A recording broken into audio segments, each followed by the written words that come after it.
Welcome to episode 4 of my vlog, and as you can see, I'm at the beautiful King's Barns. Today I'm filming a new episode of Behind the Stills, which is our short video series where we go behind the scenes with the distilling team here to show people how King's Barns whiskey is made. The reaction to it's been great so far, so I'm determined to keep these going. I think it's very important for any brand to get behind the scenes and bring the people to the fore, and that's a key aim of my role.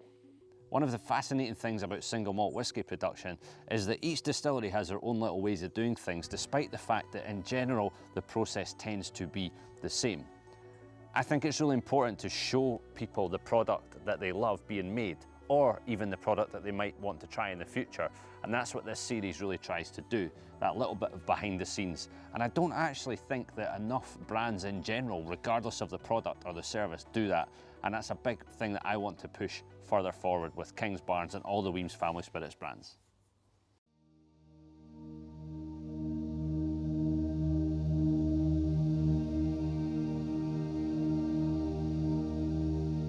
You might not be able to hear me because of the waves, but that is the Behind the Stills filming done. And now I'm at King's Barns Beach because we needed a photo of Darnley's Navy Strength gin by the sea for obvious reasons. So I thought I would oblige. Not a bad place to be. King's Barns Beach in the East Neuk of Fife, absolutely beautiful. Last task for today is a location scout behind me here, looking at this for potentially shooting a video for a new whisky release in the future. Pretty rugged, nice coastal, might be too hard to get all the gear set up though, but I need to go check it out a bit further.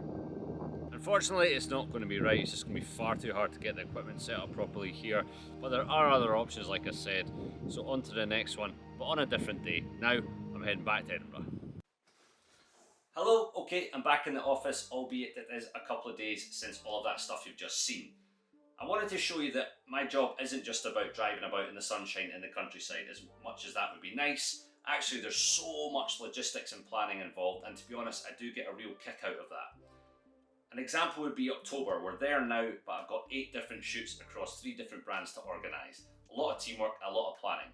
But how do I go about that? Well, in some ways I'm traditional, in some ways I do love a bit of technology, and I'm going to show you that now. Okay, this is one of the more awkward vlog shots I've ever done, but I just wanted to show you that in some ways I'm quite traditional and I like to use a whiteboard. I think it's really important to have something visible in your workspace that goes, there's the priorities and there's where I'm at with them. But I also do love a bit of spreadsheet action. In fact, I'm a bit of a pedant with them, and I usually go through 8 to 10 iterations before I'm happy with it.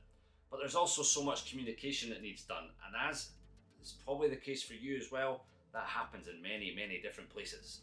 Spreadsheet chat, eh? Don't get more exciting than that. But then there's also communication, and right now that can be quite challenging due to COVID-19 and remote working. We use a bunch of stuff, and you're probably doing the same. WhatsApp, Slack, Zoom, Teams, phone calls, on and on and on.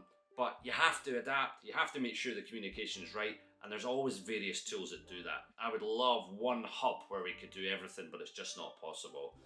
So yeah, that's just a little look at the other stuff that I do. So much coming up. October's going to be incredible, as will November and December. I hope you're well. Thanks again for watching, and sorry for the personal space invasion of this angle. Bye. Board, yes, highly traditional, but I do think it's quite important to have a easily visible. I just smashed my desk. Oops, there's actually a gouge out of it.